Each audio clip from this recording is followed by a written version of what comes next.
the idea of writing a book with Ben started when it's actually a funny story, because we realized that our initials are they mean something else in lay language, because my initials are AF, is Ben's initial is BS, and so at some point we were thinking of writing but in the middle of all of this, then Ben got surgery, and then he became a guide for patients considering DBS. And then the more we were writing the book, the more we realized that it was really There's a lot of questions that were just answered as I was going through the journey. So we tried to write all those answers down in a format that might be a little more entertaining as well than just getting a pamphlet from your doctor or something like that. But then we also realized along the way that we were answering a lot of questions about the brain and human biology and what it means to be a scientist and a doctor and a patient along the way. So we tried to blend all those things together into one narrative. I think we did a pretty good job of it, but time will tell, I guess, from the feedback that we get from the book, whether or not we succeeded in our...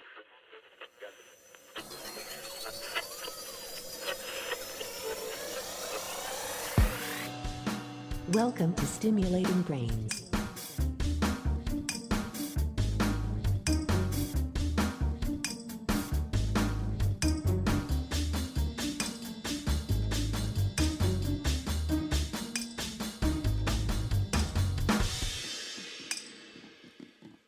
Hello, and welcome back to Stimulating Brains. In this very special episode, we are very thrilled to welcome back Ben Stecher, marking his remarkable third appearance on this podcast. You can find him previously featured on episodes 12 and 14. Today's discussion takes a profound turn as we dive into the unique collaboration between Ben and his neurologist, Dr. Alfonso Fasano, who is a professor in the Department of Medicine, Division of Neurology at the University of Toronto. Together, they've co-authored Reprogramming the Brain, a book that offers a new vision into the future of brain science and neuromodulation.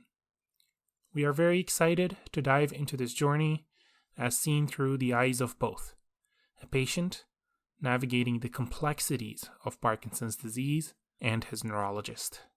I hope that you enjoy this episode as much as I did, and thank you for tuning to Stimulating Brains.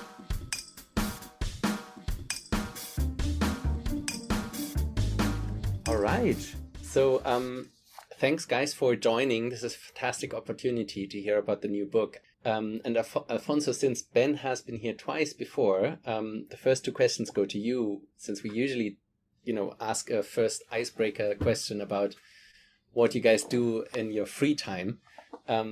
So any hobbies you like? Yeah, I've been always passionate about music, and I used to play music at almost professional level while I was a student, and I kept the passion over the years. Now I've limited time to practice, so my skills are declining, unfortunately, day by day. But in the recent past, I tried also to combine my passion for music with my work, and I just participated in the recording of a song done by professional musicians, Canadian musicians with Parkinson's, professionals, well known. The song will be released on Parkinson's Awareness Day on April 11th. So I can't say much right now, but it's a great song. I had the pleasure to participate in, and actually I had the idea to put them together and ask them to do something together because I wanted to give a message to the people out there that having a disease is not necessarily a limitation. It can actually be seen as a challenge, but also an opportunity to do better. And in particular, this one that is called Slow Emotions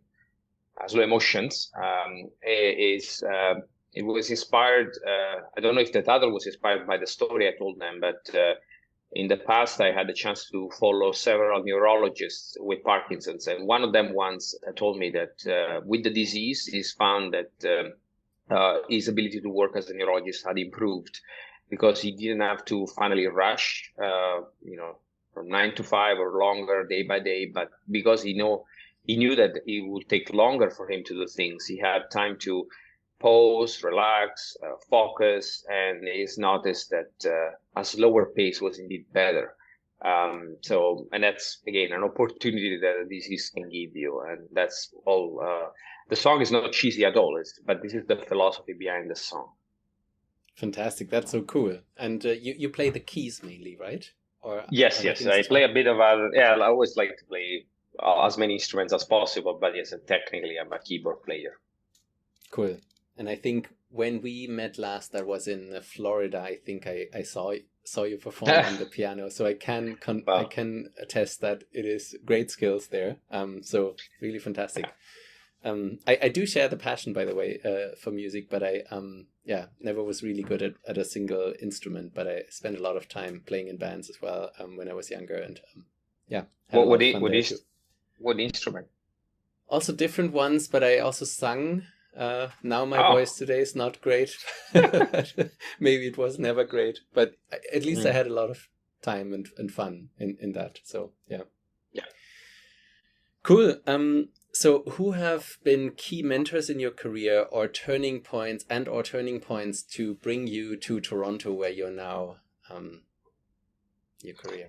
Actually, that's something that is discussed in one of the chapters of the book, because the book, as you'll hear soon, is about our journeys and then how we got to know each other and what happened next. So when it comes to my journey, I was lucky enough to be surrounded by different mentors, actually, and I was always jumping, and not everybody was happy about it, from one institution to another, from one collaboration to another. But that gave me the opportunity to build relationships with incredible people over the years that I'm still very close to. I can quote a few. In my first years in the residency was Professor Anarita Bentivoglio in Rome, who is a movement disorder neurologist without interest in deep brain stimulation. And that's why at some point I moved to other mentors. One of them was Alberto Albanese, who actually happened to be in Rome before my time, and then he moved to Milan. But he's the neurologist who brought deep brain stimulation to Italy. And then also in Rome, I had the pleasure to work and collaborate with the competitor university, University Sapienza, and particularly with Professor Alfredo Berardelli, who happened to be also the chair of the European section of the MDS, and his interests are mainly neurophysiology. So I happened to learn more about neurophysiology, and through him, I met a lot of other very smart guys. And then Professor Gunther Deutschel in Kiel. This has been probably the most instrumental with respect to my phases after education. I went to Kiel because I wanted to understand why people with DBS have a worsening of locomotion. Back then, this would have been 2006, 2007. The narrative was always that this was just disease progression, but that didn't add up with the experience I had, because a lot of people would worsen after surgery or with the wrong parameters. So spent a year and a half, close to 2 years, because also went back from time to time in the Gate Lab in Kiel, and had incredible discussions with him over time. And then Tony Lang, who is my current boss, the director of the Movement Disorder Center at Toronto Western, called me. We had met him. We had met during the conference they organized with Francesca Morgante and Alberto Spey, who were dear friends. And Francesca and Alberto were previous fellows of his, and through them I had the chance to meet him. He wasn't my mentor, obviously, but he has heard about me and my publications, and then eventually when there was a position open to be in charge of the DBS program at Toronto Western, he called me one day and asked me if I was interested. And in reality, I wasn't really interested, or at least ready to change and go from Italy to Canada. But eventually, it was a very good opportunity. I had to take it. Do you miss Rome? Not at all, because okay. I'm not from Rome, and Rome is a difficult city. It's good to be there as a tourist, but it's not an easy one. I always joke that it's good to work in Canada and go on vacation in Italy than the other way around. That makes sense. That makes a lot of sense. Yeah. Okay. So, Ben, we first talked in episode 12 in June 2021, which was a mere 9 days after your DBS surgery. 9 days. We then talked again in episode 14 in October 2021 in a joint episode together with Alberto Espay, who is a famous movement disorders neurologist in Cincinnati. And you had co-written the book Brain Fables with Alberto at the time. Now you're back and have written another book with another famous movement disorder neurologist out of Toronto, who we just talked to, Alfonso Fasano. Before we go into the book, how has life been treating you since 2021? So since your DBS surgery, any turning points? How do you look back on your decision to undergo DBS now 3 years later? Well, yeah, thank you for having us, first of all. And yeah, so it's been 3 years since I got this surgery done. I would say that for the most part, my life still continues to be very good. I'm still traveling. I'm actually calling in from San Diego at the moment. So I'm still able to live my life. I'm still able to do the things I want to do. However, I do find that there's more and more impairments that have come up across time. One is my voice. I don't know if you can compare the sound quality of my voice to the earlier episodes. But I don't think I'm quite as vocal as I used to be, which might be a good thing for some people. But but also I do have some weird gait impairments now as well that do creep up over time. And I have to see Alfonso more often now because of that as well. However, each time I go and see him, I feel as though my symptoms do improve for about 2 months, 3 months afterwards. I feel great when I leave the clinic, but then there's a slow decline until my next visit usually. And then I see him, he tweaks my settings, and I feel better afterwards. But yeah, so it's that constant back and forth of slow decline, and then I go and see him and I feel better. And then I wait for the next 2-3 month period. But in between, I live my life. I do the things I want to do with my life. However, it is a bit of a burden being tied to the clinic, I must say. However, Sure. I would trade how I feel today for how I felt before my surgery for anything in the world. I feel so much better today than I do 3 years ago that it's still like night and day for me. So just so we got this right, so you would still do it, right? So I understood this correctly, that you would. Yeah, in a heartbeat, I would still do it. Yeah. Yes. Okay. That's good to hear, and still sorry to hear, of course, that. It feels like being tied to Alfonso. I mean, it could be tied to worse people, I think, but that makes sense. All right. Sure. So, Alfonso, you are a world-renowned neuroscientist and movement disorder specialist and a professor of neurology in Toronto, where you lead the DBS program, as you just mentioned. There are many impressive facts about you, but I think the most impressive one to me is that you seem to be everywhere. Wherever I am at a conference, you're always there. So do you have clones of yourself, or how do you manage to travel, since we talked about traveling just right now?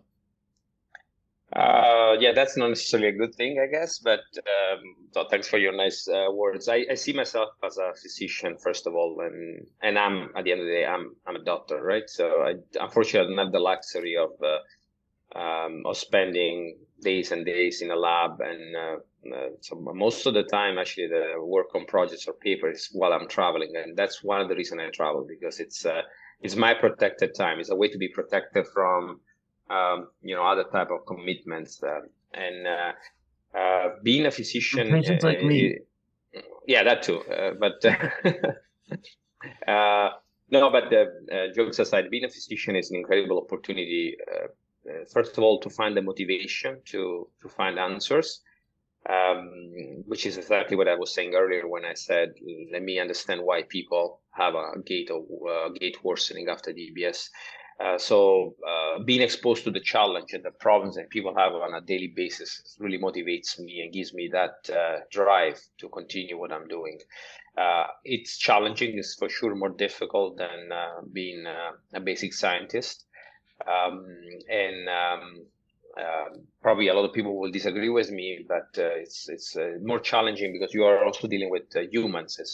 And their expectations, their families, their anger, sometimes their disappointment. But back to your question, I travel for a number of reasons. First of all, because it's always an opportunity for me to connect with people. And that's probably why I get invited, and it becomes like sort of a vicious circle, because I had the opportunity to learn so much and to meet so many outstanding researchers over the years. And that gave me a privileged position, also because I started doing DBS when I was a resident. Actually, the reason why I went into neurology was DBS. I was a student, medical student, the second year of medicine, when I saw the first ST and DBS patient, which was one of the first ever treated in Italy, and that blew me away. Yeah. And so that, like I said, I have this opportunity over the years to see how the field has evolved, and to meet the right people, and this is what drives then the invitations. The other reason I travel is because I can. I'm in an environment in Toronto where I have, of course, clinical duties, but also freedom, as long as there are outcomes, there are results, and that's why. But it's an opportunity that really academic medicine gives you, and unfortunately a lot of residents don't recognize it yet, or they don't recognize it anymore. I don't know how is the situation in the States, but in Canada, a lot of residents, they just want to learn the job so that they can go to the community and do a 9 to 5 clinic, which is of course important and rewarding and generates income. But they miss a lot of other opportunities that academic medicine has. But academia is seen as the real dark side nowadays.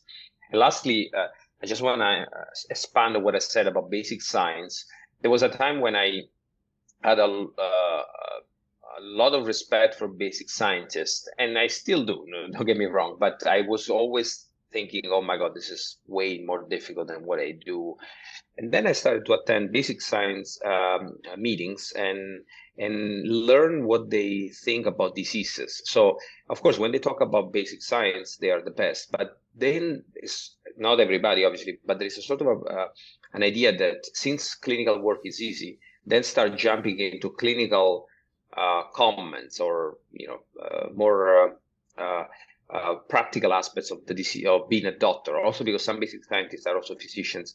And when they start commenting on diseases and patients, then I realized that a lot of them don't really know what they're talking about. And that's a bit of a problem that we're discussing in the book, this connection between science and clinical practice. And I can go on and on with some examples, but I'll stop here. So I can echo that.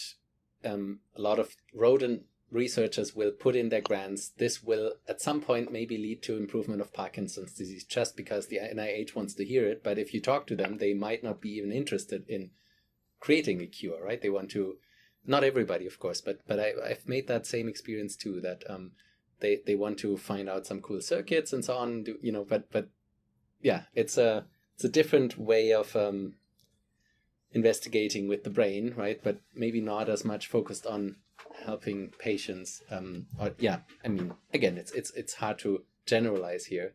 Of course, but we need absolutely. Yeah. Just to say, I guess we all agree that we need everybody. So the process is built on basic sciences and clinical sciences.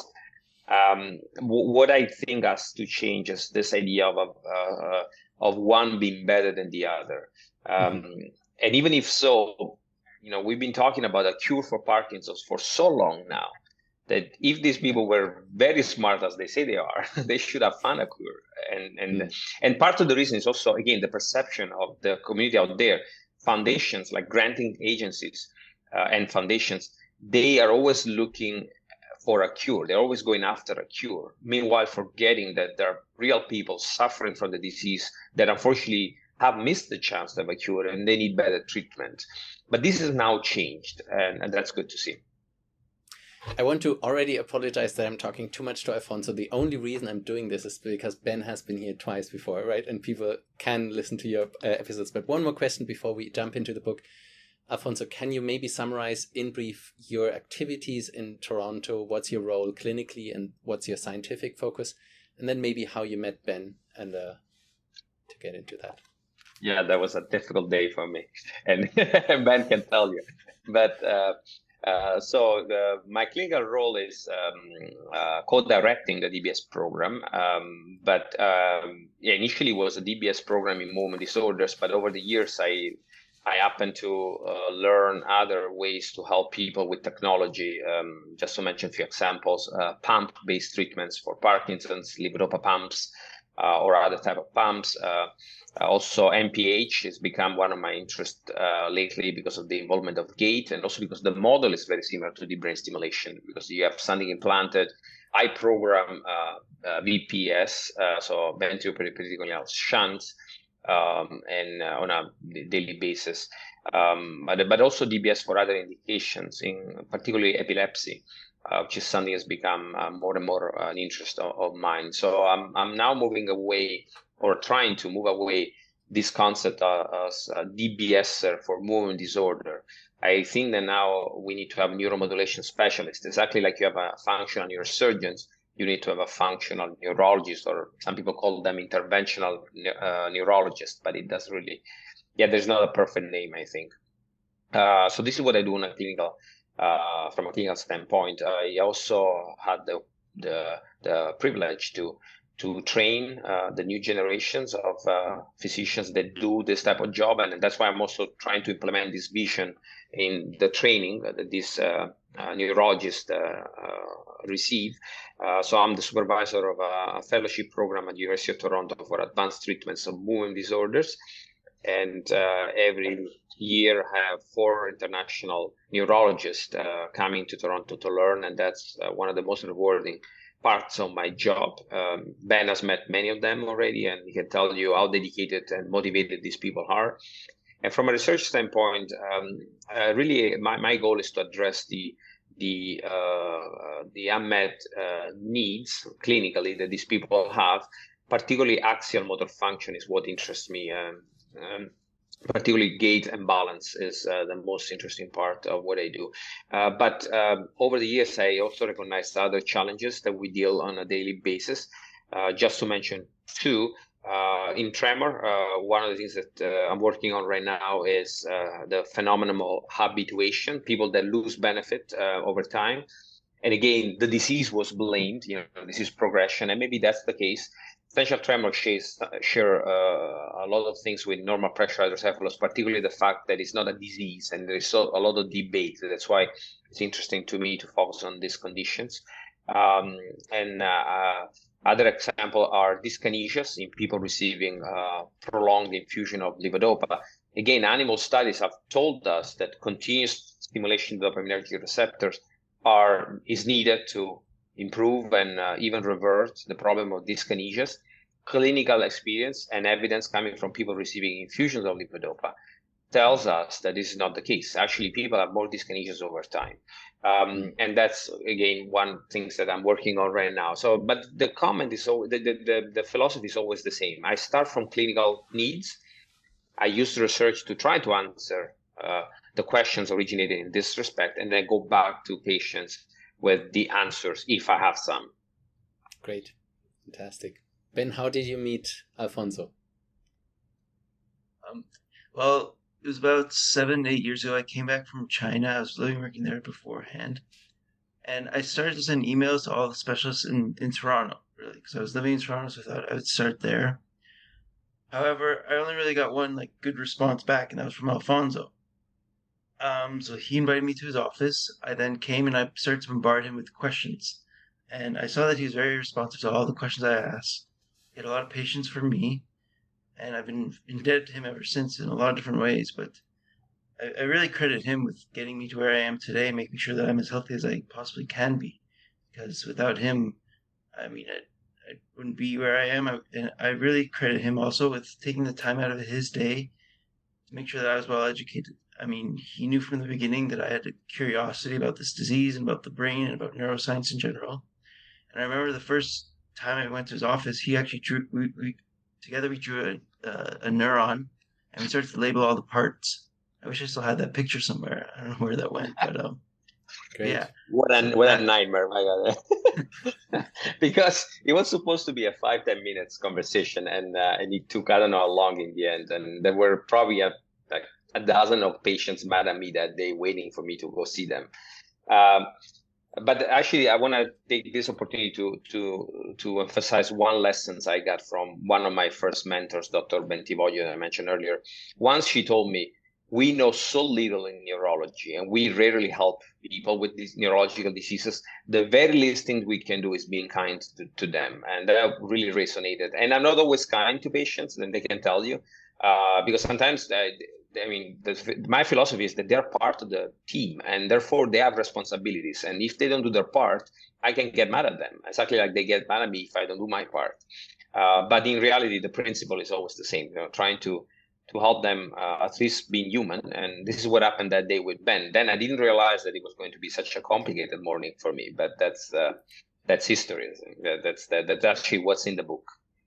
A complicated morning that's then changed into a complicated relationship that's spanned over these past 8 years. Yeah, I'm very grateful to his friendship and to his mentorship along the way. And I think, and I can say the same. Oh, I can say the same. Just that. Yeah. From various tweets, I think I can also infer that you've become friends, right? Can you, Alfonso, maybe talk a bit about this relationship you sometimes have? If a professional relationship may also become in part a private one. I think you are unique in, you've co-authored with patients, you have played on stage with patients, and you've written books with patients. How is that for you? Can you maybe talk a bit about that point?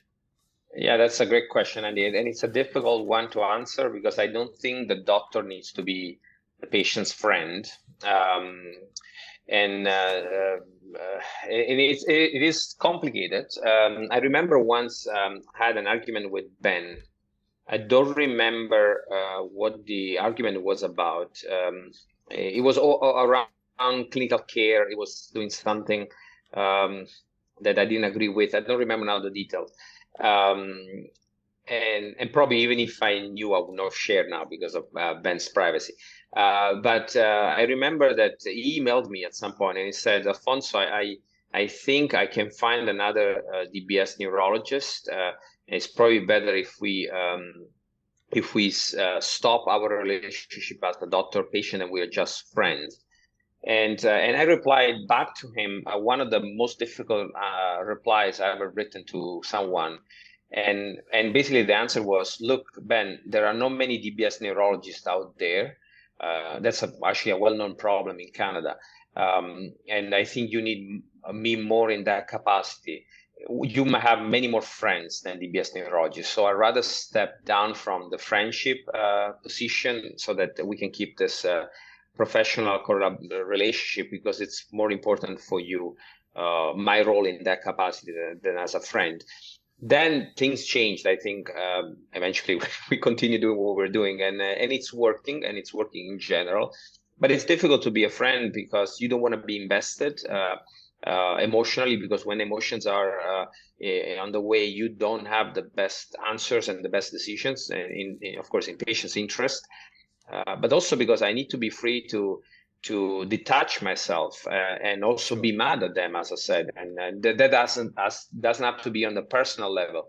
And it is difficult. I don't know how so far I managed. I guess it went well, not just with Ben, but with other people that I had the chance to meet, including colleagues that happen to follow us patients. But it's not always easy. Please, Ben. Yeah. There's one question actually that I have for you, Alfonso, and that complicates our relationship, I think, a lot. And that is, I think that one day, I think I will be going forward with the MAID program in Toronto.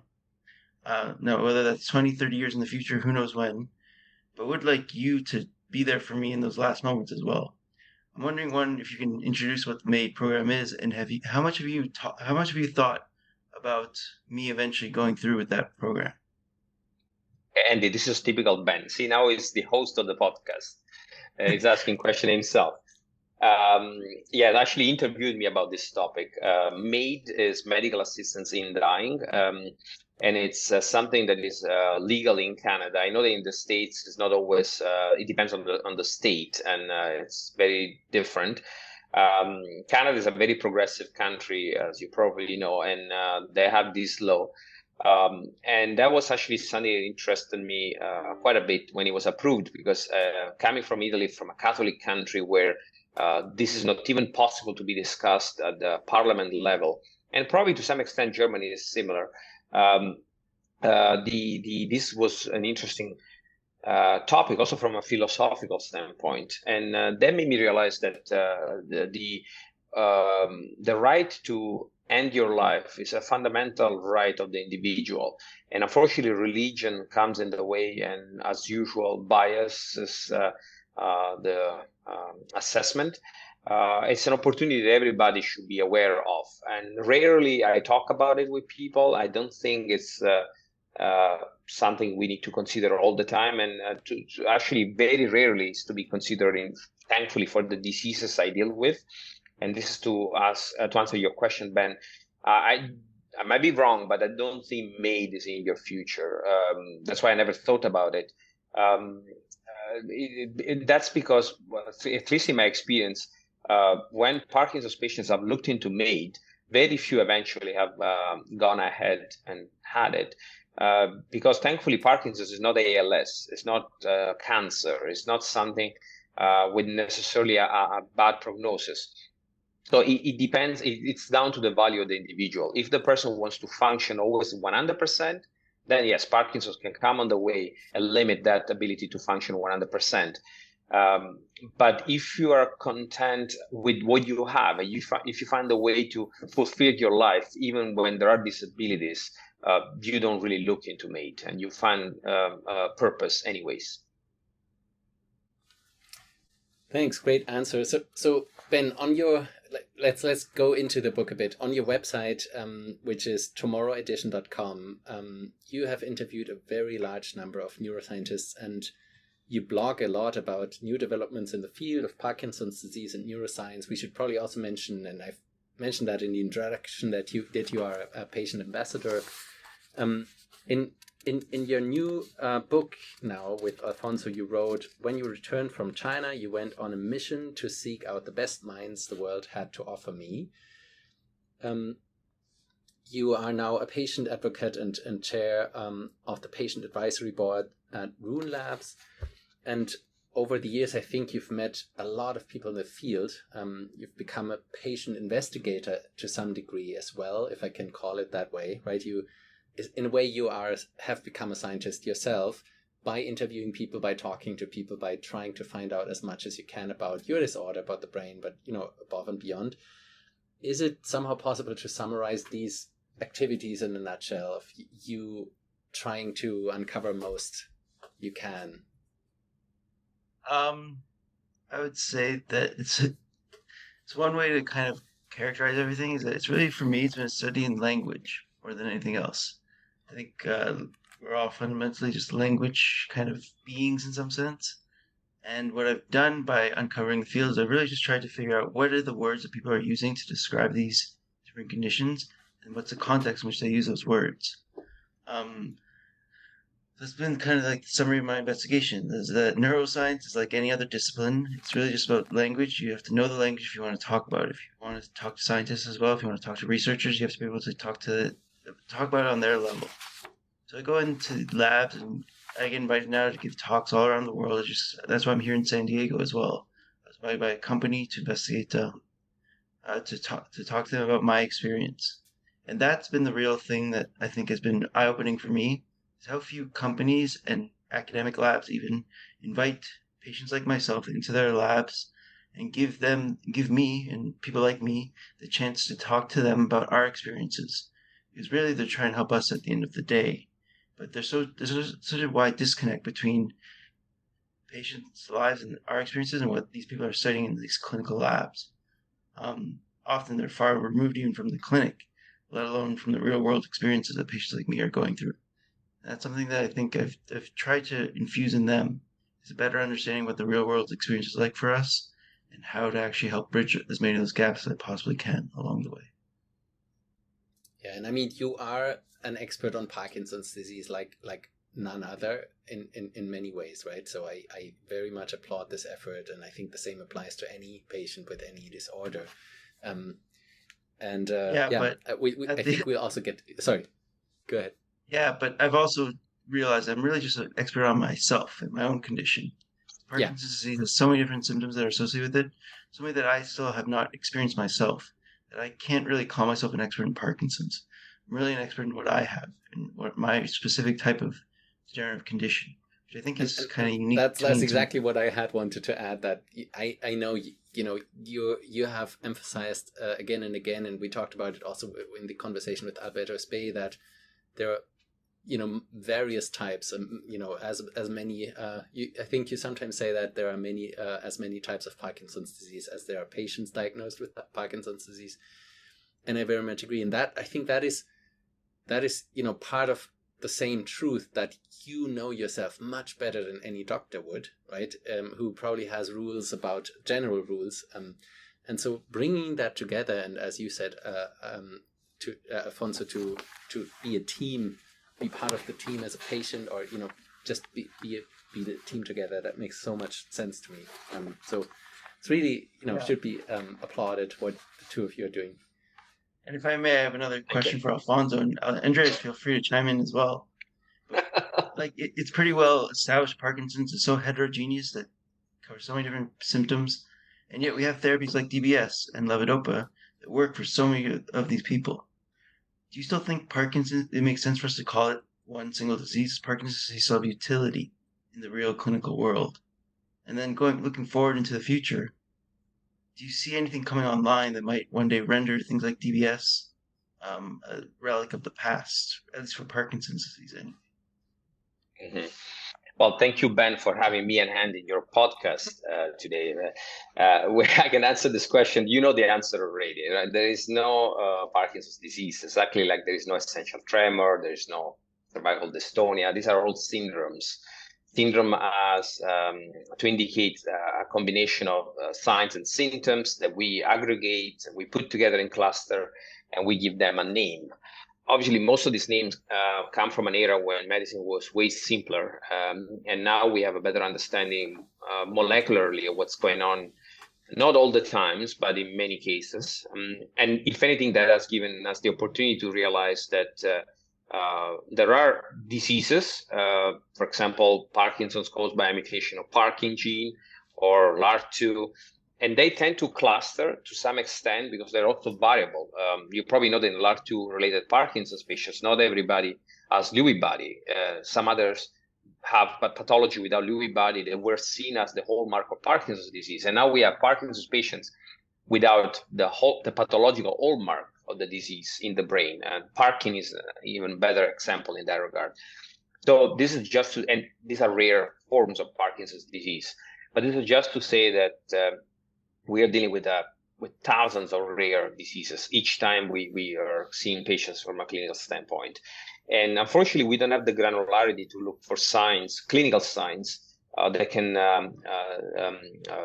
tear them apart. And that's at the end of the day the problem of neurology. And that's why everybody that goes on Google and types few things always end up with ALS, multiple sclerosis, because at the end of the day, we have very few signs and symptoms and thousands of pathological mechanisms behind those symptoms.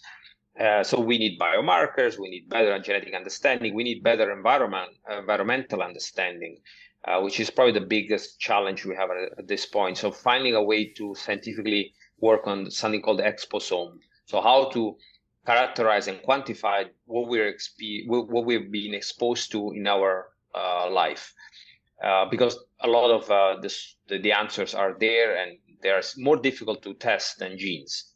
So there's this is the short answer. We are just using labels because otherwise people will get confused. Not every person with Parkinson's will understand what I'm telling you right now. You get it. But if I were to tell someone else this type of maybe even in a simpler way answer, they will just go home confused and thinking, oh my God, they have no idea what I have, which is true and not true at the same time. And another aspect is rules and laws. In the States, this is particularly relevant. you might have someone with dystonic tremor, but you still call that essential tremor. Otherwise, the insurance might not cover the treatment. So some of the labels are also functional in that sense for coverage, or simply classifying the patient's outcome in a hospital-based system, which cannot capture the complexity of neurology. And I can. This is the shortest answer. So can you imagine if I were to give you a long one? So. That was but much better. Sorry. At the same time, we have all these therapies that work for so many people that have these clinical labels.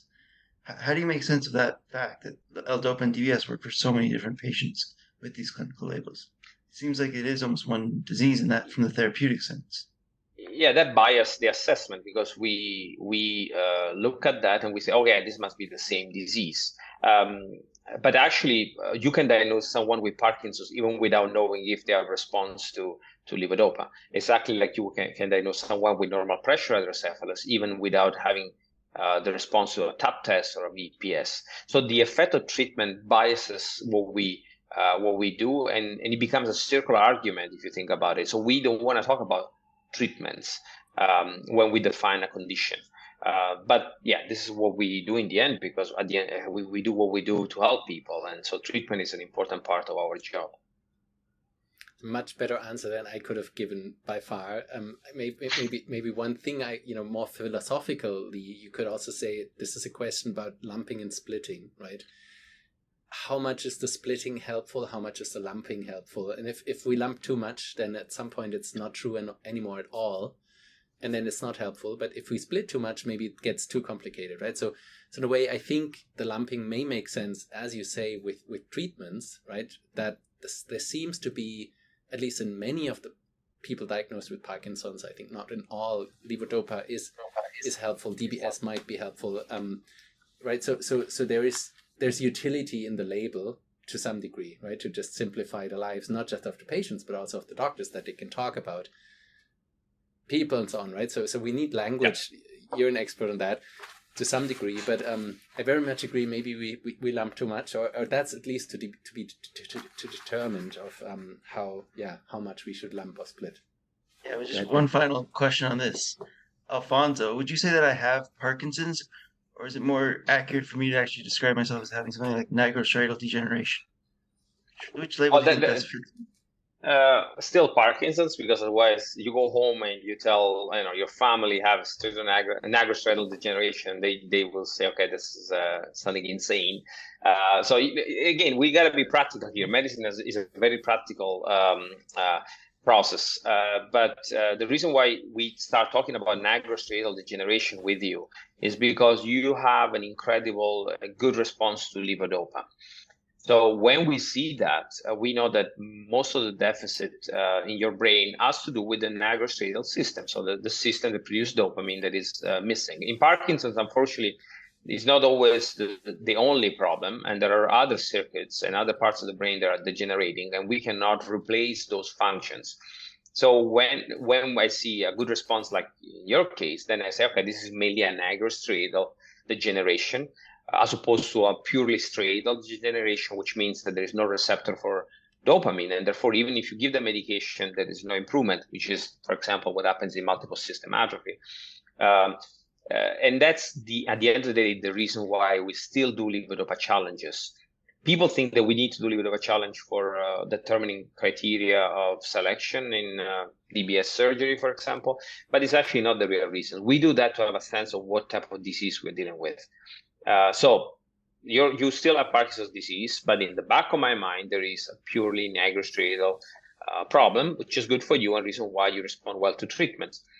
And that goes back to the lumping that Andy was talking about. There are many layers where we can lump. One thing that Andy has worked a lot on is lumping with respect to circuits. So regardless of the mechanism, the part of the etiology, the cause of the problem, you can also find another common ground more from a physiopathological standpoint to lump diseases. And that has to do with the connectomic or the problem with the connectoma related to a specific symptoms. But that has to do more with going away from the label that is an umbrella term and going more into the specific problem. bradykinesia, for example, or tremor, and then you will find different ways to lamp according to the circuits involved. Let's talk about the book. You both co-wrote a book, which is called Reprogramming the Brain, and it will be available at the time we release this podcast at Springer. So what is the idea behind it? How did it develop? What is the book about? Yeah, so as Alfonso mentioned before, it talks a lot about our histories and how we both got to where we are in time and space at the moment of writing that book. It talks a lot about our evolving relationship, and then we talk quite a bit about Parkinson's disease as well. We go through my story and how I got this deep brain stimulator implanted in me. It's a new adaptive kind of deep brain stimulator, as well as talking about a few other patients as well and their journeys along the way. And then we ask some very prodding questions as well. I think, anyways, like what is Parkinson's? That question that we just covered in detail there.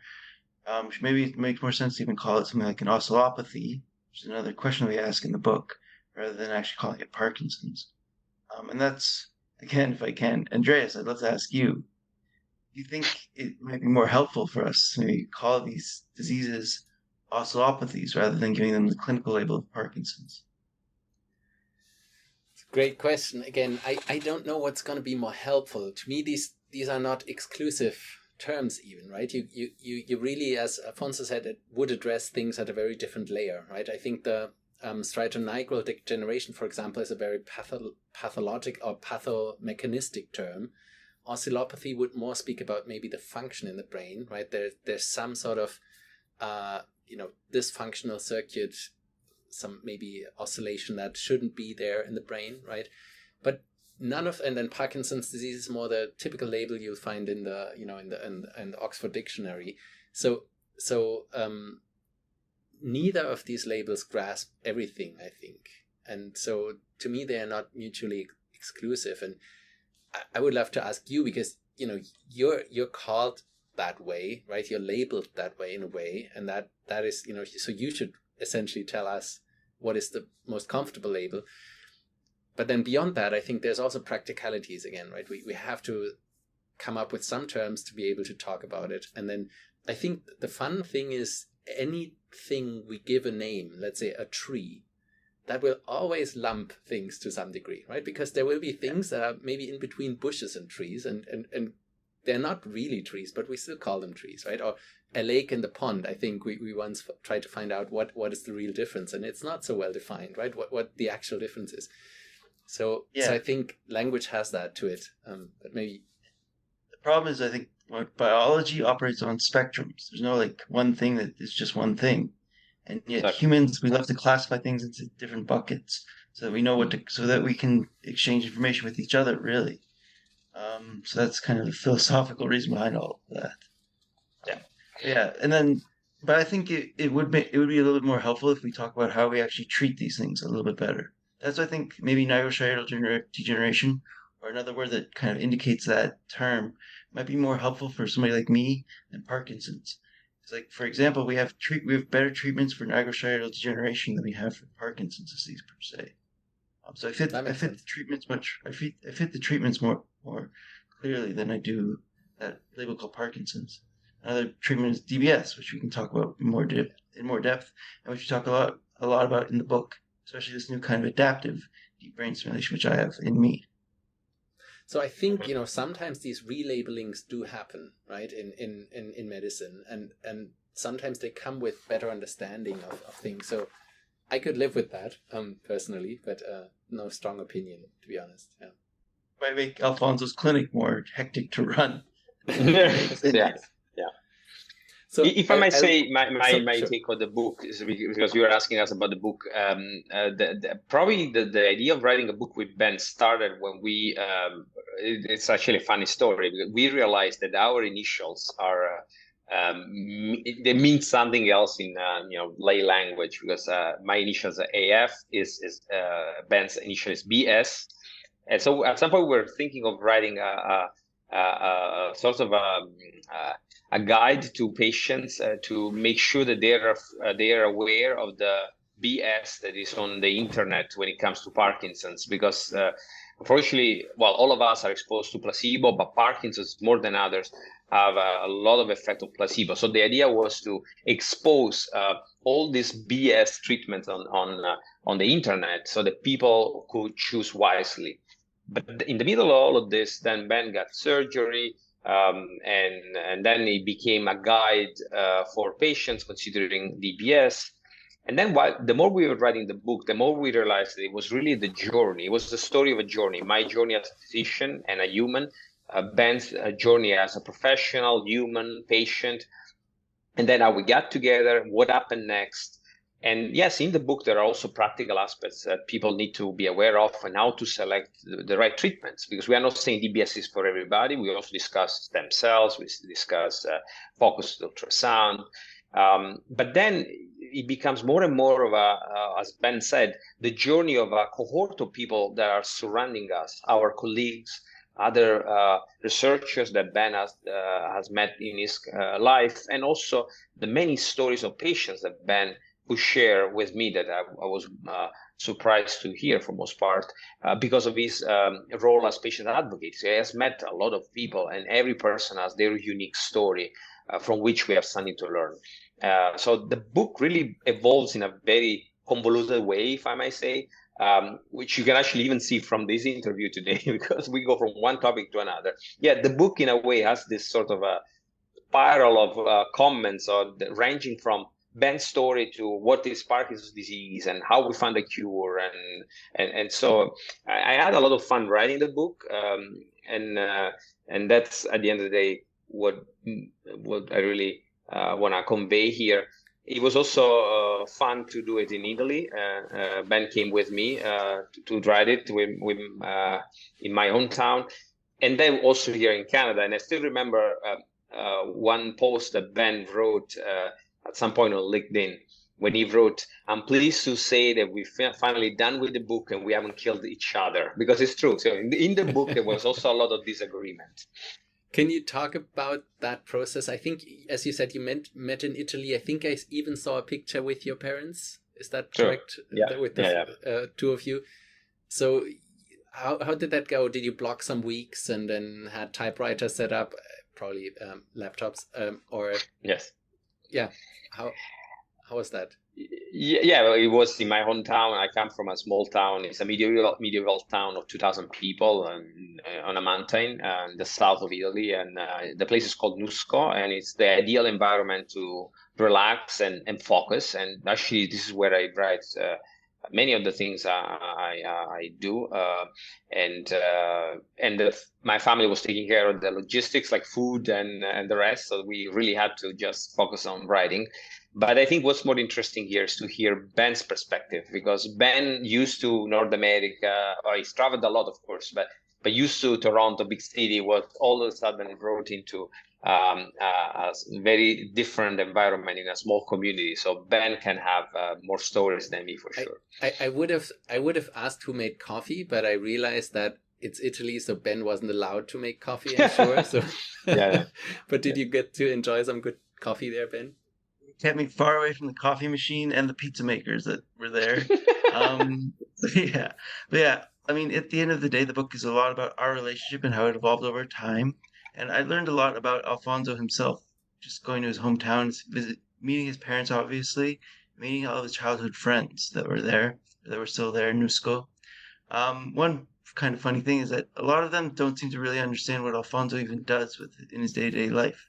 They think he's like a doctor, maybe, but they don't really understand the depth at which he understands the human brain and his role as a neurologist and his role in Toronto as the co-head of neuromodulation therapies there in Toronto. So it was really funny just getting the chance to talk to them and see and how they treat him as like a normal person as well.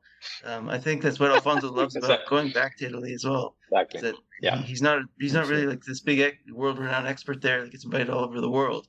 He's just another guy who happens to do this job, and then it's very much like a retreat for him as well. So it was a real pleasure for me just to see that very human side of him, and see him completely comfortable in an environment where he felt completely comfortable and at home. Actually, at some point, Ben was, I turned around and Ben was showing the scar to one of my friends because they didn't believe that he had surgery and all that. So this is what they do. So he had to prove because they thought that Ben was joking. And that's actually one of the problems of DBS, that to many people, this is seen as futuristic, not real, experimental. Yeah. And but deep down, that was a process that helped me a lot to understand why, as Ben said, why I like going back. Because there I'm not what I do. There I'm who I am. And this is where I think North American society should learn. Sounds great. I'll read out the beginning sentences of the book. In June 2021, we decided that time had come to surgically implant two 6-inch long metal alloy electrode tip spikes all the way through Ben's brain. We did so because we felt the medications Ben was taking to control his Parkinson's disease had become unmanageable. Call that a beginning. Can you talk a bit who the book is for? What's the target audience? Patients, professionals, everybody. So we wrote it for, first, as Alfonso was saying before, it started as a book for patients and to answer all the questions that I had along the way. Because I realized, even after I had my surgery, that a lot of things happened to me after the surgery and during the surgery itself, and as we began the programming sessions, that I wasn't completely prepared for. I thought I was as well prepared as I could be going into it, but there's a lot of questions that were just answered as I was going through the journey. So we tried to write all those answers down in a format that might be a little bit more entertaining as well than just getting a pamphlet from your doctor or something like that. But then we also realized along the way that we were answering a lot of questions about the brain and human biology and what it means to be a scientist and a doctor and a patient along the way. So we tried to blend all those things together into one narrative. I think we did a pretty job of it, but time will tell, I guess, from the feedback that we get from the book, whether or not we succeeded in our goal. One of the chapters that is more representative, I think, of the book is the chapter that is titled "The Day Ben Wanted to Be the Prime Minister of Canada," which describes a known complication of stimulation of the ventral STN, so limbic reaction, and that is entertaining at the same time, but it's actually funny how Ben makes fun of himself there, but he's also explaining the journey and at the same time educating the big public that all of this is reversible, because a lot of people are, as you probably know, concerned about personality change. But see, this is a blend of informing, narrating a story, and educating at the same time. Yeah, just to talk a little bit more about that specific chapter. So what happened on that day was that it was right after we turned on the adaptive settings in my brain. And I remember I felt euphoric. I felt like a superhero in some sense, because I felt as if nothing could hurt me anymore again. I'm done. I've gone through this. I feel amazing right now. And then at some point I convinced myself along the way that I should be the next Prime Minister of Canada, which told me that I think, looking back on that now, that my brain was not working exactly as it normally works. Because I usually don't have those even though I might harbor some lingering thoughts about having those dreams. Exactly. It's not something I would act on. Let alone when I go running down the harbor front in Toronto, screaming at people that I'm going to be the next Prime Minister of Canada, which is what I did on that day. But yeah, it also very much shows the effects of this kind of simulation can have on a human being and on the personality of that individual as well. Yeah, no, this is very, very great and courageous also to share that. I must really applaud the effort. In this small podcast here, I've mainly interviewed experts physicians and scientists, but rarely have I interviewed patients as you, Ben. But I often hear from colleagues or from the professionals that listen to it that the patient episodes are the most exciting and most interesting ones, right? So it's surprising that even people maybe like Alfonso that see patients all day long, they see them for sometimes a short period of time, but really taking the time to investigate in a full story and this discourse over what led to DBS and then afterwards and so on is very informative, I think, even for health professionals. So I have at least read parts of the book by now, so thanks for the advanced copy, and can really recommend it to everybody listening, not just to patients. So this, really cool Cool book. So maybe Thank for you. each one of you, one question. What are the main take-homes from the book? What did you both learn? Which insights does it provide the readers? Maybe what do you see even differently after writing it than before? Well, one thing that kind of stands out for me, just thinking about the book right now, is the last chapter where Alfonso really talks about the future of neuromodulation. Because I'm very much aware, and this is kind of like a paradox of when I chose to get this surgery done, is that it's a continual process of improvement on these DBS electrodes. And the batteries are getting improved, and the algorithms that run them are always improving. And yet, at some point, I had to decide, because you have to make a very human decision at the end of the day as to when you want to get the surgery done. But it was interesting just to get that insight from Alfonso as to what he sees as the future of this field, how soon like frequency and maybe pulse width will be part of these adaptive systems. So that I think, and from my understanding anyways, once we get to that stage where we're able to actually not only make the surgery much easier by shrinking battery down so it's all in the cap, hopefully one day, but then also having the algorithms run in such a way that it's much more precise, it's able to do more things. I just feel like we'll have better outcomes at the end of the day, even for patients like myself. And yet, I still had to choose at that time and place that I did, that I want to get this now because my life had become too burdensome at that point, or prior to that point. So it's like you said, it's very much like balancing out the human aspects of the story, the science and the research, and trying to cover as many bases as we possibly can. Well, to add on what Ben says, that's the near future of deep brain stimulation, because to be completely honest with you, I think that the future of deep brain stimulation will be almost, it won't be anything close to what we see now. And most likely we won't be using DBS anymore. It will be seen as something cruel, if you think about it. I still believe that we'll be dealing with neuroprosthesis in general. Diseases like Parkinson's, especially some forms of the disease, will have a pharmacological treatment, a molecular treatment, and therefore DBS won't be used anymore. But still, we'll be dealing with trauma, with spinal cord injury, with Parkinson's without an underlying biology understood. And for these people, neuroprosthesis will still be there. But it will for sure be very different than what we have. Brain-computer interface is just the beginning of this. And actually, the last chapter of the book, as Ben knows well, is an open letter to Elon Musk. And we can talk more about it if you want.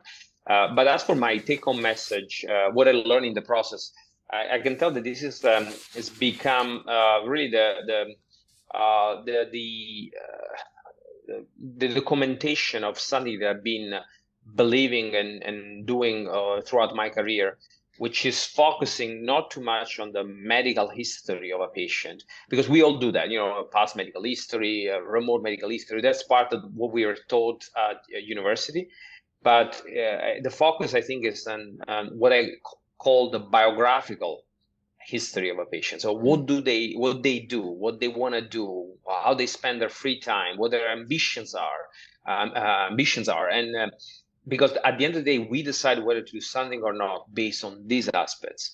Ben knows well that if you were to come and say, I want to have DBS because this way I can run the marathon the next day, or I can become the Prime Minister of Canada because I will have a super memory after surgery, I would have said no. Ben came to me with dystonia, and painful dystonia, and wanting to walk and go, spend time with his nephew or niece. I don't remember their sexes anymore, but they were really practical aspects that you want to hear from the patient, and their expectations, their values, and then you say you contrast that with what you can offer, and you see whether that really makes sense to what they want to achieve. And if the answer is yes, then you go ahead without waiting. That's the time to do it. So this is, at the end of the day, what I think the book taught me in the process. It really, I could finally put in writing what I've been doing throughout my career. Makes sense. The book also provides hands-on instructions on what to do in case a person considers undergoing DBS. For instance, I think there's a set of questions that patients could ask their doctors, such as, why am I a good candidate for this procedure? How many procedures does your center perform every year, and so on? Can you both maybe talk about how critical it is to help patients navigate this landscape of treatments that are available for PD. Ben, you have a long history there yourself as well.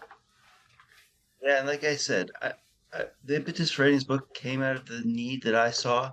That not every question I had about the surgery was answered before I had the surgery itself. So I'm trying to, and this is what I've been doing all along, even through my website, tomorrowedition.com. I'm trying to think what kind of information would I need, would have better prepared me to help me along in my journey. I try to just distill that into my writing and into this book as well. So that's what it started as, just this need to try to help more patients along the way in their journeys and to help them have a better outcome at the end of the day. Because I think that's what we're all trying to do. Make sure that patients are as well cared for as possible. And information at the end of the day is a crucial part of that. So, and educating them as well. It's crucial that they're as educated as they possibly can be if they're going to make the best decisions for themselves as well. But at the same time, there's a hesitancy that I had in writing it, because I feel like, and Alfonso, maybe you can talk to this a little bit, but it might lead to more patients doing more doctor shopping at the end of the day. Because I think a lot of patients are kind of envious of me and my position, and like they want the kind of therapy and the care that I have, but they also want the relationship that I have with my neurological team, with Alfonso in particular. I wish that I could give that to more patients as well, but that's something that might be a bit tricky for us to actually impart to other people. Yeah, Alfonso. We have to clone Alfonso, but I think there are No, already no, no, clones out there. no, not really, because, because you met them at the meetings. No, actually, Ben, I see what you're saying, and yeah, and it's an important point. Doctor shopping doesn't help, and I think we need to also clarify that our relationship is not perfect, because I'm not perfect. You are not perfect. Don't worry. I know you think you are.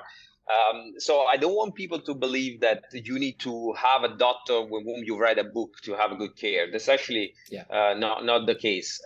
And there are great doctors out there, and doctors go through a lot, and yet they have the courage, I would say, to continue doing what they're doing. And the system is far from perfect, and we've seen what COVID has caused to healthcare in general. So we're all struggling. Maybe to this point, what we should say is that it's a journey, really. It's a partnership that doesn't start on day one. It grows over time. And doctor shopping is actually the opposite to this, because you never give a chance to the other person to really be there for you and to learn from you and find that kind of common language that makes the team effort work. Nobody's perfect, and importantly, medicine is not perfect, and we are all fighting for the same thing. We all want that the person that is in need for medical care does better. And paradoxically, sometimes I need to tell patients I meet, look, my only goal is that you do better. I want you to realize that, because sometimes actually I met people who were kind of second guessing my recommendations, and I have no reason to do otherwise. That otherwise, why are we doing this? And believe it or not, sometimes we need to make clear that this is indeed the goal of this relationship.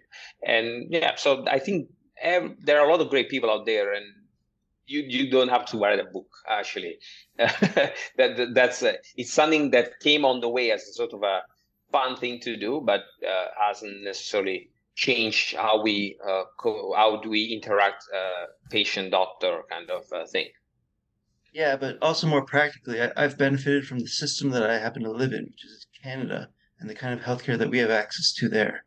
And I've also benefited from the fact that Alfonso surrounded himself with great people. I mean, his fellows have helped me as much as he has himself.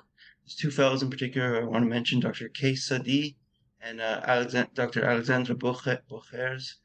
They've both been instrumental in making sure that I've had the kind of care that I've always wanted in my life. And of course, Yu Yan as well, the nurse practitioner who Alfonso works with every day.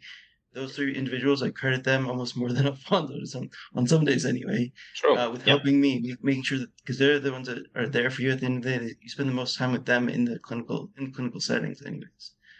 So yeah, those three individuals deserve a lot of credit for getting me to where I am today as well. Yeah, and I'm sure it is a broad topic there. You have been treated at one of the best hospitals worldwide to do this, and we would hope this to be more available to everybody worldwide. So, but I think that's something neither of us can really change. You also, beyond going towards DBS, you also cover pros and cons about various treatment options, and also briefly cover cell replacement therapy. Maybe, Alfonso, can you sum up the latest and greatest in that end? Yeah, great question, Andy, because I've been invited to one of the meeting organized by the Cleveland Clinic and the Parkinson Study Group. It will be in Florida in a month or so to debate with a colleague of mine who is in support of cell replacement therapy, and I'll be in favor of that is not a good. It doesn't have a bright future, this type of treatment. So there are, however, new things, and that's important to discuss about them. In general, as you can tell, I'm not really a fan of the approach because not because in theory it doesn't work, but because we don't know enough about the biology of these cells, and also because there are limitations related to the transplant itself. People don't realize that there is rejection, that people need to take immunosuppressants, but there are new ways to do cell replacement therapies. Really the biggest advantage has been IPC and engineering these cells, so inducing cells to become pluripotent. And there are basically two approaches that we're now using. One is having a banked type of cell that is can be really taken off the shelf of almost, so that it can be used on a larger scale without in the involvement of fetuses and embryons. And this is one route. The other route is to take the cells from the skin of the patient and re-engineer those cells to become dopaminergic. And this has the biggest advantage of being compatible, so there won't be any graft rejection, and there will be no need for immunosuppression that is also carrying risks. The downside of this approach, though, is that in theory you're using the same cells that technically have a problem. That's why those cells degenerated, so there are. Time will tell which one is the right approach, but I gotta be critical because people have the idea that this is the answer. And I met in my life people that rejected deep brain stimulation because they thought that cell therapies were available and soon to be used on a large scale. And unfortunately, they were wrong. So that's why it's important to set the expectation right here. And when I talk to about this with patients, I always say, just imagine your computer is broken, and you think you're gonna fix it just opening the case and throwing in there a bunch of wires. That's not the way it works. You need to make sure that the connections are working, and also, as you know, there is evidence that the cells themselves that are injected in the brain later on might display the pathology because they are immersed in a toxic environment, probably, and that's why they also might degenerate. So there are a lot of unknowns, but at the same time, I should say there is a lot of stuff going on that we didn't see before. And in this regard, there are two things. First, networks. So most stem cells researchers now are in networks and trying to have a common protocol and learn from each other. And second, which is new to me at least, there's industry interest. There are companies now that are investing in this, and that's something that we didn't have before. And usually when there's industry, there is money, and when there's money, there is for sure more that can be done. So I don't know if this is going to be successful, but the premises are good. Sounds good. And then in episode 42, I talked to Kullervo Hynynen, who I think was the inventor of MR-guided focused ultrasound, even though focused ultrasound surgery has been around much longer before. What do you guys think of that as an alternative or supplement to DBS? Ben, why don't we start with you? So I constantly am on message boards actually with other patients who have gone through not only DBS, but also some have gone through cell replacement therapies, have gone through focused ultrasound. And if you have Parkinson's disease, I can't speak for like essential tremor because it does seem to work a little bit better for those patients, the focused ultrasound anyways. But if you have Parkinson's disease, I've noticed that they come back from the clinic and they're all excited because they feel so much better suddenly. And then that benefit fades over time. And the real beauty about DBS and why it's so different from focused ultrasound is that we have the ability to adjust the parameters. And every time I start to feel a little bit worse, I'm kind of eased by the fact that I know that I have another programming session coming up in a month or two, and then I'm going to feel a lot better. Because the ability to tweak DBS is the real beauty of this therapy. Every tweak, I leave feeling a little bit better than I did before. I feel better adjusted. I feel like a more able human being. So yeah, I would say that focus ultrasound, for my cursory examination of patients anyway, it has that initial spike of making people feel better, but then that benefit fades over time. And it's another thing we talk about in the book, because we talk about a journey that a patient went on to get focus ultrasound and how their expectations might not continue to be met over time. That's what DBS gives me anyway. Let me be a bit more careful in the answer, because I don't think that we can to course say focus ultrasound is worse or DBS is better because you can adjust it. And in fact, I will argue, Ben, that this experience you have, that you come to the clinic, we do an adjustment, and you feel better, is also problematic for a number of reasons. First, because it looks like you're still depending on us, which is paradoxically, considering that you have an adaptive DBS. In theory, your DBS device should be able to adjust automatically over time. But the other thing is that it introduces something I've seen in other people, a ritual whereby people need to be seen to be better.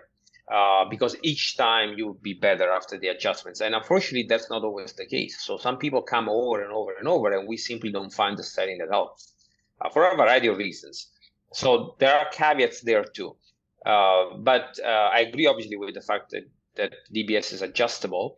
Focus ultrasound, in my opinion, has two big merits. The first one is that has increased the interest in functional neurosurgery. We published a paper where we found that after focus ultrasound was approved, the number of referrals for surgery, especially in this case was tremor, went from 6-7 a year to more than 70, so more than 100%. And most of the people that came to see us for focus ultrasound hadn't heard about deep brain stimulation, and a good proportion of them had DBS as a result. So paradoxically, focus ultrasound is also helping the DBS field. The other advantage of focus ultrasound is that we can finally have something that can be used to test new targets. Work like the one that Andy has done, focusing on neuroimaging and looking at circuits, is actually paving the way to understanding potential new places in the brain that are involved. And also the work by Mike Fox in Boston that Andy knows very well with lesion network mapping. That's another way to look at areas of the brain that could potentially be treated with DBS. But you don't go there and you place an electrode. You use focus ultrasound, because even if the effect is transient, you can test what happens when you're deep in the brain. And if you see something that is promising, then you use that to do a lesion if you think it's safe, or simply insert an electrode, a DBS electrode indeed. Great. And then you, of course, focus a lot about DBS in the book. So you cover targets, electrode types, pulses, and sensing. Sensing is the new kid on the block in a way, which can be seen, I think, as a precursor to closed-loop DBS or adaptive DBS, which Ben already has, but Ben, has it in terms of a study. So this is not, we should probably mention, this is not, yet completely established. So can you talk about sensing and then closed loop a bit? Who starts, Ben, or you want me to start? Okay. Sensing is an exciting opportunity for us to understand the brain. I always say that there was a time in history where when only few centers had the knowledge to do sensing in the brain. And Andy, you know that very well. There was San Francisco, there was Stanford, there was Toronto, there was Berlin, obviously, there was Oxford, there was to some extent Milan. But really, few centers worldwide were able to record from the brain using externalized electrodes. And because of that, few patients were studied. And if you think about it, most patients were only Parkinson's patients with electrodes in the STN. That's it. Now with sensing, we can we can record in a non-invasive fashion from any target. And it's not just that. Every center nowadays can contribute to this wealth of knowledge when it comes to brain physiology. And in fact, we're seeing a lot of publications now coming from any corner of the world where they use sensing to understand a particular thing. The stone in Parkinson's, what biomarker you see, or what about beta in GPI? For the longest time, we had the feeling that maybe it wasn't that simple to record beta in the GPI. And actually, now we know that it's even easier in the GPI to record a good beta, probably because it's a bigger nucleus with more neurons. So this is just a few examples.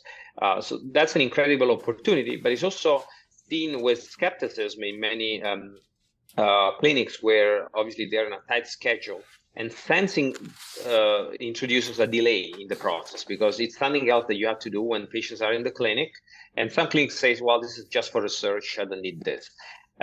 They may be right, but I suspect that this is the wrong approach because, as you indicated, closed loop stimulation is around the corner. And I always say one thing is for a clinic to learn sensing and closed loop stimulation all at once. One thing is for a clinic to make sense of sensing so that when closed loop stimulation comes, they are ready to go. And I don't have any doubt adaptive deep brain stimulation or closed loop stimulation will become standard practice. Maybe not for every patient, but it will become something we will be doing on a regular basis in every clinic. In Japan, the type of device that Ben has that is experimental is already commercialized and approved. So there's already a geography in the world where adaptive stimulation is used on a regular basis without being part of a study. And little by little, this will become more and more approved in other countries. Part of the reason I'm saying that is because the studies, the results of the studies the Ben is involved with, is called ADAPT trial, have been released, and they have been shown as a poster in Copenhagen last year, and they're positive. So they're showing that adaptive stimulation is safe and it works. So that's all FDA needs for the approval, and all other geographies will come afterwards. Right. But at the same time, the reason why I got it, and I think the question that a lot of patients would have is it better than the continuous DBS? And that's something that, from my understanding anyways, we can't really answer definitively yet. But I'm wondering, Alfonso, if you might be able to give us some indications whether or not you think I should have gotten adaptive DBS for one, and two, what kind of patients would you recommend this for? Yeah, absolutely. That's you're spot on. There is no study at the moment showing that chronically closed loop stimulation is superior to standard stimulation. There are acute studies, though, that have shown that dyskinesias are better managed with adaptive stimulation because you don't always have the same amount of stimulation, but the stimulation goes down when levodopa kicks in the case of Parkinson's. Speech, that's something very important to you.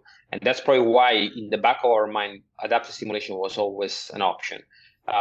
Speech is being shown, again, in acute studies to be better managed and more intelligible with adaptive stimulation as opposed to continuous stimulation, which typically causes speech problems. And freezing of gait. There are studies by Helen Stewart in Stanford where freezing of gait seems to be better responsive to adaptive stimulation. And part of the reason is because, and that's something I had a chance to talk about in the past with Andy, DBS doesn't always help, and actually sometimes also makes things worse. Speech is what everybody knows, but there are many other things, including freezing of gait caused by stimulation. And this is where adaptive stimulation might be superior. But yes, we don't have the evidence in the long run with chronic studies. And there are at the moment, I'm aware of at least 8-9 studies that are meant to show that adaptive stimulation is better than chronic stimulation in the long run. We are going to do one of them. Actually, we already started recruiting. It's called Canada trial. We got Health Canada approval to use adaptive stimulation.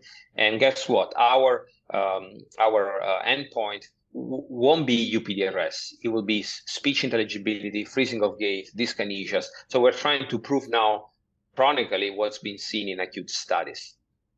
Fantastic. Yeah, and I mean, it makes so much sense, right? We have this beautiful physiomarker. We can react to it. In a way, if the physiomarker would go up over time, it would anneal towards chronic DBS, right? It would become more like the chronic kind of always on, or could, but yeah, it makes a lot of sense. So I'm also very bullish towards this as a concept. And I think what we can say, maybe also looking towards the future, is that it's currently a very simple way, right? It could potentially become much more intelligent to decode things or to even switch contacts depending on the situation or so. And then there are also other forms of sensing. We can sense the brain as with the perceptive eyes, but also with, typically recording beta power. But we can also use sensors, for example, wrist sensors, motion sensors, and so on. And there's been, pioneering work also from the Oxford group. Harriet Kanyan had once, I think, shown beautiful work with sensors and tremor.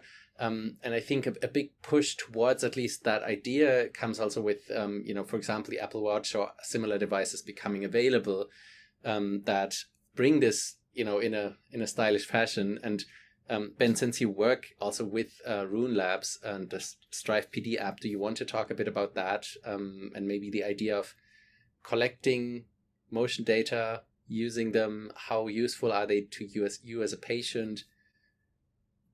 Sure. So at the moment, we have about 6,000 patients that use Strive PD regularly.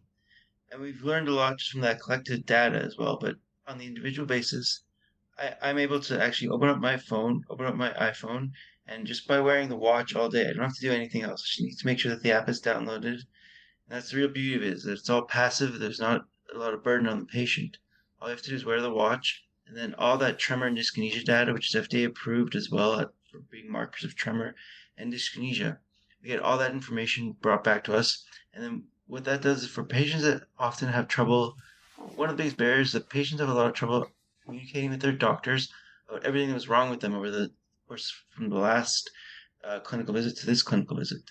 So what this does is it gives both doctors and patients the ability to look at their profile and see the full video of what happened to them over that period of time.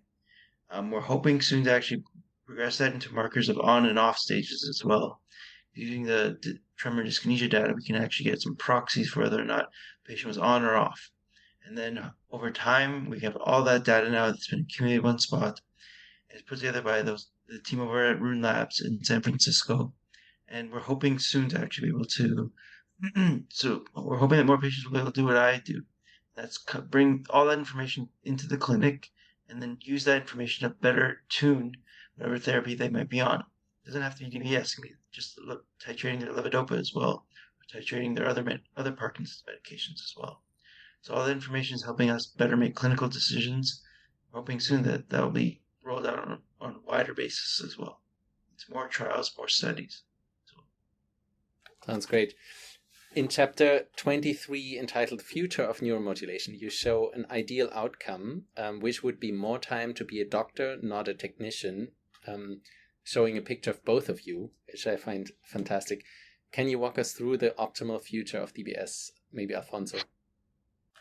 Yeah, that's taken from a presentation I gave a while ago, where I was exploring along the journey of a DBS candidate to then surgery and programming, what was new, and I found that the common feature shared by all these steps was really automating the process. So from selection of patients, I worked also myself in using biomarkers of success that go beyond the classic clinical ones. For example, genetics. In a paper that we called Surgical Genomics, we looked at variants expressed in the brain and how they can predict somehow the outcome of surgery. And interestingly, we found 5 genes involved in neuroinflammations that are associated with a worsening of gait and balance over time. So that would be just an example for candidacy. A lot has been done for streaming the surgery with a sleep surgery, interventional MRIs. Some centers in the world do 2 or 3 procedures a day, which is a big step forward considering the awake surgery lasting 12 hours initially, which is traumatic to patients. I happen to see a lot of functional disorders after DBS. Functional disorders is the new term given to what we used to call psychogenic disorders. And I came to the realization that to many people, awake surgery and extensive programming even can be traumatic. So surgery itself can be streamlined, also in terms of targeting accuracy, and also programming. Importantly, it needs to be streamlined, and neuroimaging-based programming, sensing-based programming, adaptive stimulation. There are all attempts that we have to streamline the programming phase. Another important one is remote programming. There are many patients at the moment that don't get surgery because they live too far from a DBS center, and we know it can be risky. Remote programming has created a more democratic approach to DBS, whereby a lot of people that were initially denied surgery can be considered, because even when they're home, we can program them using the internet. So this is just to help the process. We even designed at some point a clinical trial funded by the Michael J. Fox Foundation to try to find out which ones are the best treatments pharmacologically after DBS, because we always say that after DBS the medications are reduced, but there was no guidelines on which one to reduce. And with this study, we found a sort of an algorithm on how to reduce and which one to reduce, so that even that part of the process is streamlined. So, and at the end of the day, the overarching idea is that you spend less time really with your head in the tablet that we use for programming, and more time talking to the person in front of you. And again, we're back to a more human patient-doctor relationship, and not just as an electrician with the tablet in your hands. And since we're talking about the future, your epilogue is devoted to Elon Musk, as you've alluded to. Why is that? Want to talk about that point? Well, there was a time when Ben and I were still in the AFBS mode, as I mentioned earlier, and Elon Musk has created a problem, but also offered an opportunity. The problem he's created is that it has inflated the expectations, and you can tell when he's interviewed that he doesn't really know what he's talking about. Especially when he talks about DBS, you can tell that he hasn't even seen a procedure. But has made things very simple, too simple to the lay audience. But I know where he's coming from. He's a businessman, so he's trying to attract funds. He's trying to attract interest, and that's good. But he's also inflating expectations, like I said, and he's making it look too simple. I can tell that at least so far, 2 patients of mine have denied surgery because they heard that the Elon Musk treatment is coming. What they heard was the FDA had granted approval for the first in-human study, which doesn't mean anything, as we know.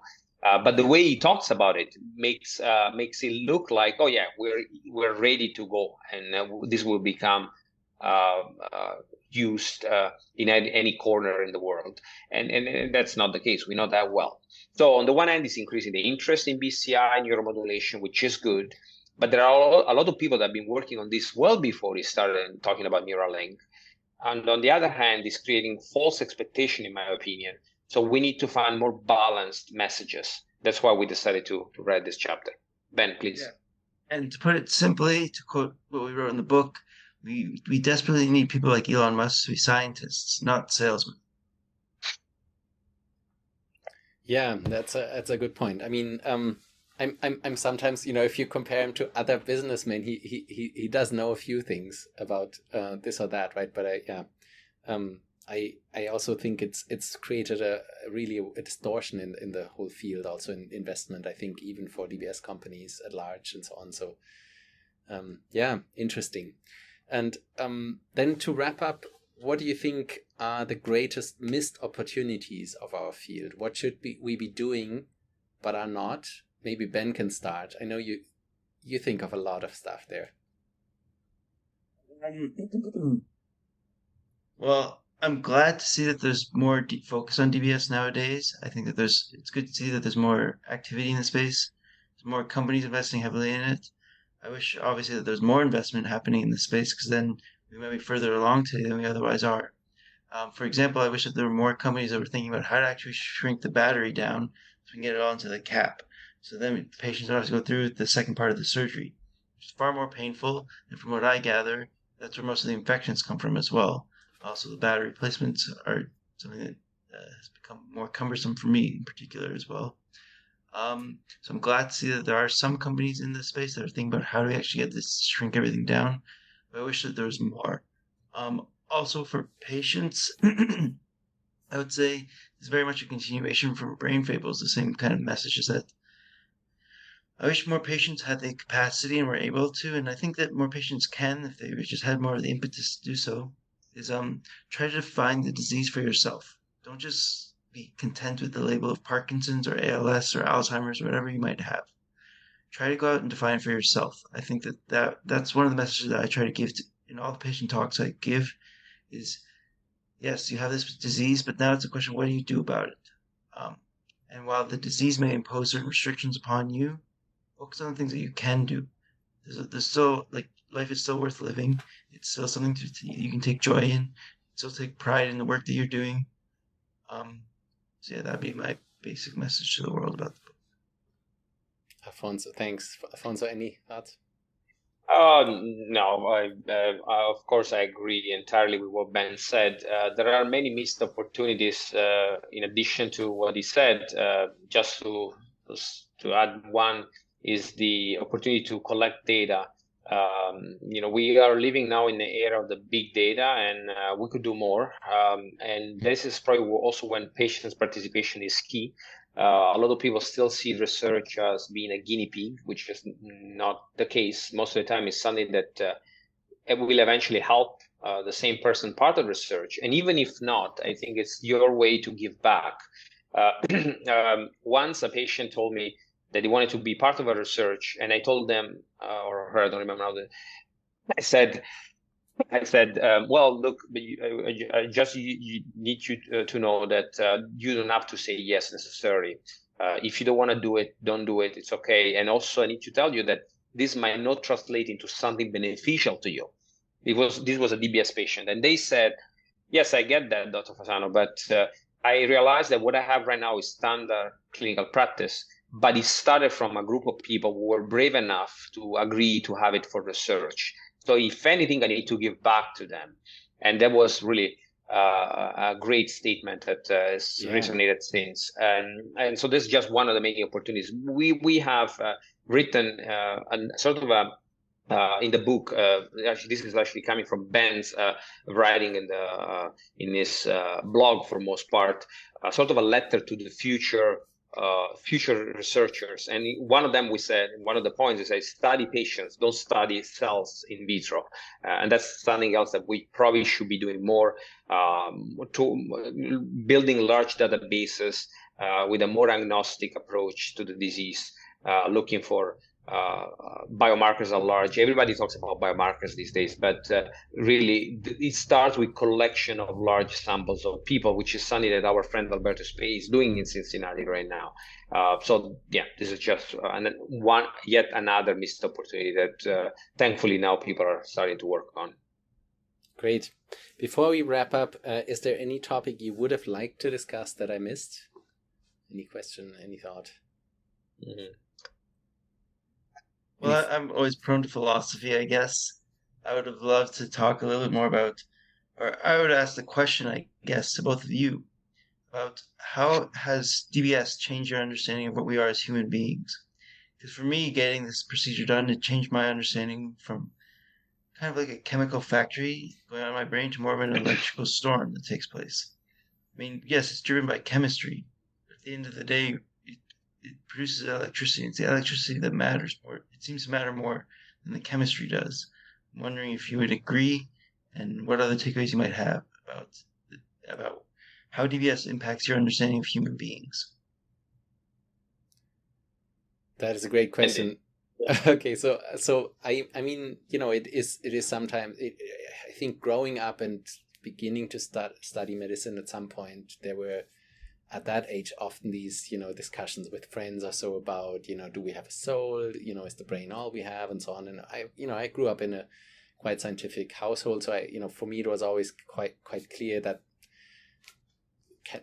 there is no soul, or at least no hint for it. And if there is one, we can study it the same way as, as the brain. And I think the most striking examples for me to make that point have always been, for example, stroke lesions, right? So, or even earlier points where you lose part of your brain and then you have a drastic change on it. And I think DBS added to that same understanding that you can impact the brain with a focal, small thing like an electrode, weak electrical pulses, but have dramatic effects that suddenly are there, right? So with that, there's no denying that the brain does something fundamental, or is very fundamental to what you are. I think for me the distinction between electricity and or chemistry is not that key, probably just because we know the details from medicine, from how this translation works. But I think it's funny, historically there has been once, before we knew all this, there has been a war between the soups and the sparks, I think it was called, right? Where people were still not sure whether it's really electricity, sparks, or chemistry. And in fact, we now know it's kind of both, and they really work hand in hand. So I can very much understand that coming maybe to this more as an outsider, not an MD, that this is a very exciting question. But it helped me learn a lot and think a lot about how the brain might function. I think there's even a lot translatable from the motor system to the more associative or limbic systems, as we call them. And so to me, it's a fantastic way to think about how the brain might work and so on. Although I'm by now sure we'll never get to the answer of how the brain works. There's no simple answer to that. Yeah. Alfonso. First, I agree with what you said when it comes to chemistry and electricity. And actually, we also have the term for that, chemoelectrical coupling or electrical chemical coupling, which is the way the brain works. You couple the two ways of transmitting the signal. And that's fascinating on its own. So that's an easy part of the answer. The most difficult one is what DBS can teach us, what it taught me. And I have a couple of examples touching upon what Andy just said. It's interesting how for the brain it doesn't really matter if you're moving or you're motivating to move. I've seen a lot of people with movement disorders and mania induced by DBS who were moving better because of the mania. And that taps into the associative or cognitive or limbic part of the brain. But at the end of the day, it's really one function, which speaks also to motivation and what really motivates the body and the brain and how motion is created in the brain. Other examples come from change of phenotype. I've seen so many patients changing phenotype because of DBS. You may have a Parkinson's patient with an ST and DBS that little by little start to resemble more like a PSP patient. They fall backwards, they're highly dopamine apraxia, they develop freezing. Or you have an Huntington disease patient, you do GPI DBS and they become Parkinsonian. I've seen, and also in dystonia, we see that. And I still remember the first Huntington disease patients I treated with DBS. I eventually had to give him levodopa, and we published that, which is something that, if you think about it, is mind-blowing, as well as inducing tremor or ataxia. So DBS can also help us create model. It's a great tool for research because you have a reversible model of ataxia. If you increase the stimulation in someone with essential tremor, you have an ataxia patient right there, and you can study, and then the patient can be reverted back to just what they had before, just tremor. And along the same lines, one thing that important message that I got learning how DBS works is that faster is not always better. I think we wrote this in the book also. This is an experiment that I ran in Rome with colleagues of Berardelli's group, where we were studying the way people with the eyelid movement of people with Parkinson's. And eyelid is a very interesting part of the body because you can assess automatic behavior, reflex behavior, voluntary behavior in one location, which is typically not affected by the disease. And DBS, as subthalamic DBS, was found to increase by far the velocity of closing and opening of the eyes beyond normal values. So basically, DBS, the subthalamus, creates ballistic movements of the eyelid, which might sound great, But this comes with a problem, which is the switching between closing and opening. So even in people without eyelid opening apraxia, we notice that DBS on prolong the pause because the eyes close too fast, and there's the switching from closing to opening takes longer.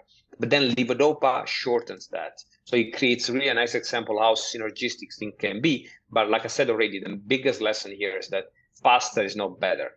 Other example would be speech.